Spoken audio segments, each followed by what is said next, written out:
Panchayat series के सचिव जी के बारे में तो आप सभी लोग जानते ही होंगे और आपने कभी ना कभी उन्हें देखा भी होगा। उनको देखकर आपके मन में ये ख्याल भी आया होगा कि जो ग्राम सचिव होता है उसका मेन काम क्या होता है, उसको सैलरी गवर्नमेंट किस चीज की देती है और कितनी देती है, मैं अगर बनना चाहूं तो कैसे बन सकता हूं, इसके लिए क्या मिनिमम क्वालिफिकेशन चाहिए होगी। तो ये सारी चीजें आज की इस वीडियो में हम जानने वाले हैं। बहुत ही इंटरेस्टिंग वीडियो है, तो इस वीडियो को अंत तक जरूर देखिएगा। हेलो एंड वेलकम फ्रेंड्स, मेरा नाम है अनूप सिंह और आप देख रहे हैं आपका अपना YouTube channel. So let's get started. सबसे पहले हम ये जानते हैं कि एक ग्राम सचिव होता कौन है और इसके काम क्या क्या होते हैं। एक ग्राम सचिव, जैसा नाम से ही पता चल रहा है, ग्राम का सचिव, जो कि गांव में जितनी भी योजनाएं आई होती हैं केंद्र सरकार के द्वारा या राज्य सरकार के द्वारा किसी ग्रामीण क्षेत्र के लिए, उसको अपने गांव में इंप्लीमेंट करना, लोगों तक पहुंचाने का काम होता है ग्राम सचिव का। वैसे तो ग्राम प्रधान का काम होता है ये एक तरीके से। अब भारत में अगर कोई भी ग्राम प्रधान बन जाता है तो उससे हम ये एक्सपेक्ट नहीं कर सकते हैं कि वो वेल क्वालिफाइड ही होगा। तो जो लेखा जोखा होता है ग्राम प्रधान ही मैनेज कर लेगा, ऐसा संभव नहीं रहता है। तो प्रधान सिर्फ साइन कर देता है कि हाँ ठीक है, इनको शौचालय मिलना है या फिर इनको पक्का मकान मिलना है, साइन कर दिया या अंगूठा लगा दिया, अगर अंगूठा छाप प्रधान है तो मिल जाएगा। पर ग्राम सचिव ही उसके सारे प्रोसेस को कंप्लीट करेगा।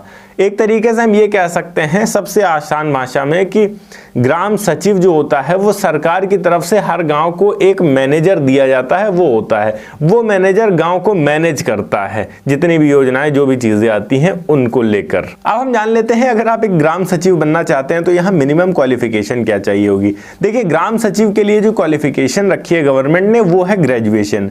मिनिमम ग्रेजुएशन है, हर राज्य में लगभग अगर आपको जाना है तो ग्रेजुएशन ही मांगी जाती है। कुछ कुछ ऐसे राज्य या फिर कुछ कुछ ऐसी जगहें हम कह सकते हैं जहां पर ग्रेजुएशन के साथ साथ रूरल डेवलपमेंट में ग्रेजुएशन मांगते हैं या फिर कॉमर्स में ग्रेजुएशन मांगते हैं।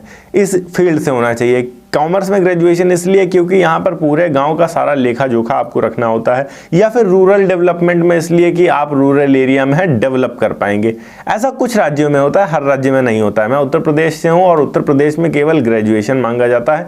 उत्तर प्रदेश ही क्या, मोस्टली जितने भी राज्य हैं, मोस्ट ऑफ द स्टेट्स में ग्रेजुएशन ही मांगा जाता है। आयु सीमा की बात करें तो यहाँ पर आप अगर 18 साल से 40 साल तक की उम्र है आपकी तो आप आवेदन कर सकते हैं। यहाँ पर SC ST और OBC के लिए विशेष छूट भी मिलती है। एग्जाम की बात करें, कौन सा एग्जाम कराया जाता है इसके लिए, तो आपने स्टेट PCS का नाम सुना होगा। स्टेट PCS के थ्रू ही आप BDO बनते हैं यानी ब्लॉक डेवलपमेंट ऑफिसर, इसी के थ्रू आप VDO भी बनते हैं यानी विलेज डेवलपमेंट ऑफिसर, और इसी के थ्रू आप ग्राम सचिव भी बनते हैं। इसमें mostly general knowledge, Hindi, English और मैथ आती है। इसके अलावा कुछ रीजनिंग आती है, करंट अफेयर्स आते हैं। ये सारी चीजें अगर आपने पढ़ रखी हैं तो आप पास कर सकते हैं इन एग्जाम्स को। अब बात करते हैं सबसे इंपॉर्टेंट पॉइंट की कि इसमें सैलरी कितनी मिलती है। देखिए, यहाँ बेस पे की बात करें तो 21,700 रुपए से लेकर 35,400 रुपए तक आपको मिलते हैं। वहीं DA और HRA जैसे अन्य भत्ते भी जोड़ लिए जाए तो आपकी जो ग्रॉस सैलरी बनेगी वो बनेगी जाकर 25,000 से लेकर 45,000 रुपए तक। और जैसे जैसे आपका एक्सपीरियंस बढ़ेगा आपकी सैलरी भी बढ़ती रहती है, ये 50 से 60,000 तक भी जाती है। इसके अलावा सरकारी छुट्टियां, हेल्थ बेनिफिट्स मिलते हैं, सरकारी नौकरी का सुरक्षा आपको मिलता है और भी बहुत सारी चीजें इसमें एक तरीके से मिलती हैं आपको। ओके, तो उम्मीद है आप समझ गए होंगे कि आप कैसे ग्राम सचिव बन सकते हैं और इसमें क्या कैरियर है। अगर वीडियो अच्छी लगी हो तो वीडियो को लाइक करके चैनल को सब्सक्राइब जरूर कर दीजिएगा। मैं मिलता हूं आपको नेक्स्ट वीडियो में एक नए टॉपिक के साथ। तब तक के लिए जय हिंद, वंदे मातरम।